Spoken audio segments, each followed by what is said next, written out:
ሕማማት ደራሲ ዲያቆን ሄኖክ ኃይሌ። ምዕራፍ 1 ቁጥር 5 ከማቁሰል የከፋ መሳም። ይሁዳ ጌታችንን ያለ ፍርሃት ቀርቦ ሳመው። መሳም የጥልቅ ፍቅር መግለጫ ነው። ይሁዳ ግን በመሳሙ የልቡን ጥላቻ የሚገልጽ ተንኮል ሰራበት።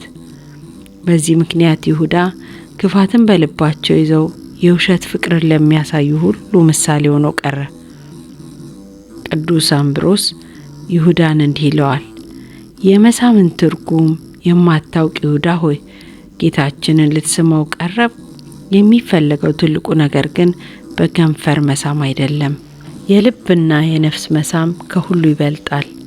ይሁዳ በዚህ ድርጊቱ ከእርሱ ከቀደሙ ክፉዎች ጋር ተመሳሰለ። አሳቢ መስሎ የሰይጣን ማደሪያ የሆነውን እባብ በፍቅር መሳም አታላ ሳምሶንን አሳልፋ የሰጠችውን ደሊላ፣ አባቱ ላይ ጠላት አስተባብሮ ሊወጋ የተነሳውን አቤሴሎም፣ ለወንድሙ ዮሴፍ አዛይ መስሎ እንዲሸጥ ሀሳብ ያቀረበውን ይሁዳ፣ በአስመሳይነታቸው የአስቆሮቱ ይሁዳ ቀደምት የግብር ዘመዶች ናቸው። የይሁዳ መሳም ለጌታችን ከችንካር የከፋ ነው። የወዳጅ ማቁሰል የታመነ ነው፣ የጠላት መሳም ግን የበዛ ነው እንደሚል ይሁዳ ጌታ ጠላቱ ሆኖ ለማስመሰል አብዝቶ ከሚስመው ይልቅ ፍቅርን ተመልቶ ወዳጁ ሆኖ ቢያቆስለው ይሻል ነበር። ምሳሌ 27 ቅዱስ ጄሮም እንዳለው የይሁዳ መሳም የቃየን መስዋዕት ሆነ። ቃየን ንቀት በተመላበት ልብ መስዋዕት እንዳቀረበ ይሁዳን በጥላቻ ተሞልቶ የፍቅርን መስዋዕት አቀረበ። ጌታችንን በዕለተ ዓርብ አቁስለውት የዳኑ አሉ። ይሁዳ ግን ጌታችንን ስሞት ተኮነነ። የዲማው ሊቅ አለቃ ውድነህ እሸቴ በከንፈር መሳም የፍቅር ምልክት ነው፣ ጎንም መውጋት ደግሞ የሞት ምልክት ነው። ጌታ ሆይ የስቅለት ግን ስርዓቱ ተለየ። የይሁዳ መሳም ለጥፋት ሲሆን የለንጊኖስ በጦር መውጋት ግን ለሕይወት ሆነ ብለው የሳመው ይሁዳን የጌታን ጎን ከወጋው ወታደር ጋር አነጻጽረው ተቀኝተውበታል። ጌታችን ይሁዳ በተንኮልና በውሸት ሊስመው እንደመጣ እያወቀ እንኳን እንዳትነካኝ ብሎ አላስደነገጠውም። እንደ ሌባ ሊያስይዘው መጥቶ ክፋትና ተንኮልን በተመሉ ከንፈሮቹ ሲስመው ታገሰው። ሊያስይዘው በመጣበት ሰዓት ለትዕግስቱ ወሰን የሌለው ጌታ የይሁዳን መሳም ተቀበለ። እርሱ ቢከዳውም ጌታችን ግን ለይሁዳ ያለው ፍቅር ያሳየበት የመጨረሻዋ ቅጽበት ሲስመው መቀበሉ ነበር። እኛ ብንሆን ምን እናደርግ ነበር? ኢትዮጵያዊው ሊቅ ርቱዐ ሃይማኖት በ14ኛው ክፍለ ዘመን በጻፈው ድንቅ ድርሰቱ እንዲህ ይጠይቀናል። አንተ ሰው ሆይ የጌታን ትሕትናውና ቸርነቱን ተመልከት። አንተ እንደ ክርስቶስ ስልጣን ቢኖርህ ኖሮ ይህን ጊዜ ምን ታደርገው ነበር? እንደሚመስለኝ ስጋውን በበላኸው ደሙንም በጠጣኸው ነበር። ጎስቋላው ይሁዳ የሰማዩን ንጉሥ ያስገደለው ዘንድ የሽንገላ መሳምን በሳመው ጊዜ እምቢ አላለውም። ወዳጄ ሆይ መጣህን ብሎ መሳምን አስቀደመ እንጂ ታላቁና የሚሻለውን ነገር ለዘመድ ወዳጆቻችን፣ ታናሹና የሚከፋውን ነገር ደግሞ ለጠላቶቻችን የምንሰጥኛ በዚህ ዘመን ብንኖር ኖሮ ይህን አድርገን የምንተው አልነበረም። የሚወድቁበትን መንገድ እስከምናገኝ ድረስ እንጸናባቸዋለን እንጂ። አቤቱ ጠላቶቻችንን እንደ ትቢያ እንረግጣቸው ዘንድ ማሸነፍን ስጠን ብለንም እንጸልያለን። በይሁዳ ከንፈሮች የተሰማው አምላካችን ይህንን ስንል በሰማ ጊዜ በልቦናችን ስላደረው ክፋት ምን ሊሆን? በእርግጥም ይህንን አይነት ምግባር ካልተውን በቂም በበቀል እያለን በሽንገላ የምንሳሳም ከሆነ እጣችን ከጎስቋላ ይሁዳ ጋር ይሆናል። ርቱዐ ሃይማኖት 14 ሊሸጠው እንደመጣ እያወቀ ይሁዳ በሐሰት ፍቅር ሲያቅፈው ጌታችን ልቡን ምንኛ ያሳዝኖትና አሞት ይሆን? እርሱ ግን ይህንን ሕመም ታግሶ ተቀበለ። ይሁዳም እንደ ጠላቱ የሸጠው እንደ ወዳጁ አቅፎ ሳመው። ጌታችን በሩ እኔ ነኝ፣ በእኔ የሚገባ ይድናል ብሎ ሲናገር ቢሰማም ይሁዳ ግን በሩን ጌታን ስሞ ተሳልሞ ወደ ውስጥ በመግባትና በመዳን ፈንታ ወደ ሲኦል ገሰገሰ። ከውጪ ተሳልሞ መመለስ ይሄ ነው ትርፉ። የክርስቶስ አካል የሆነች ቤተ ክርስቲያናችን የጌታዋ ሕመም ዘልቆ ስለሚሰማት የይሁዳን በመሳም አሳልፎ መስጠት በማሰብ በሕማማት ሳምንት ልጆቿ ምእመናን በመሳሳም ሰላምታ እንዳይለዋወጡ ትከለክላለች።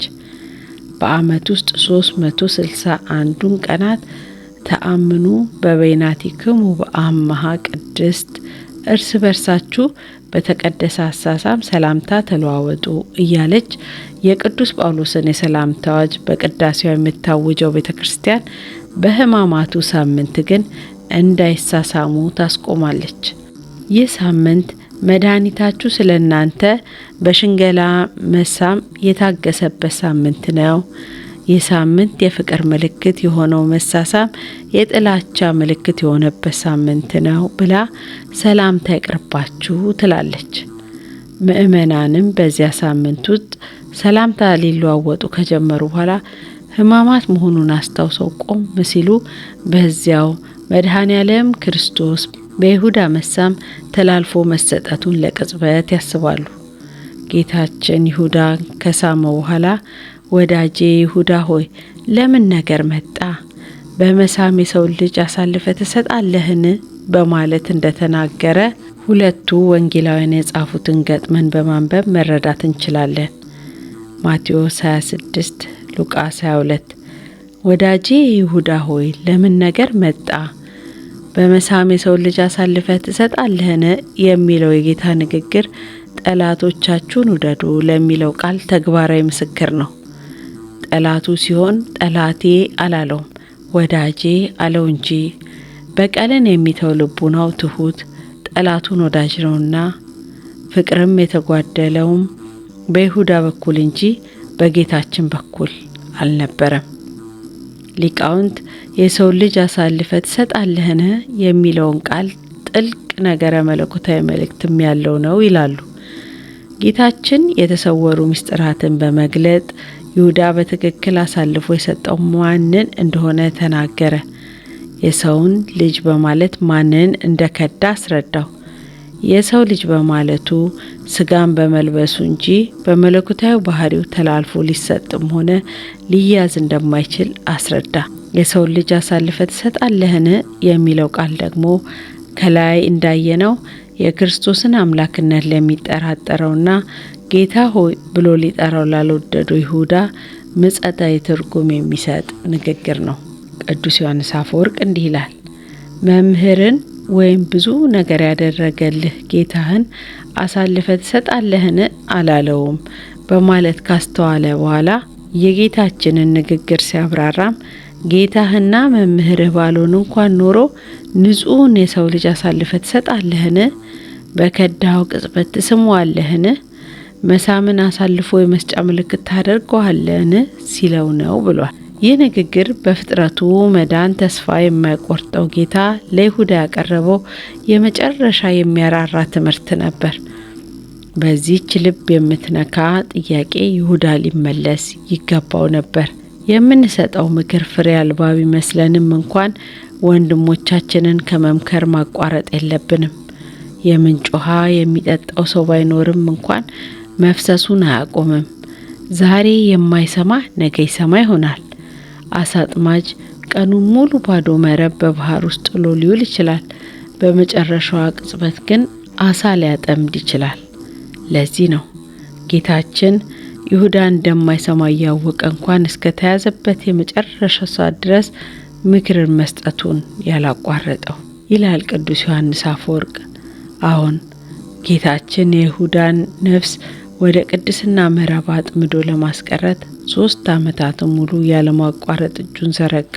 ተይዞ ሊሄድባት ባለባት በዛች ምሽት እንኳን ይሁዳን ለመመለስ በፍቅር ቃል አናገረው። የወደዳቸውን እስከ መጨረሻው ወደዳቸው ይላልና ዮሐንስ 13። ይቆየን።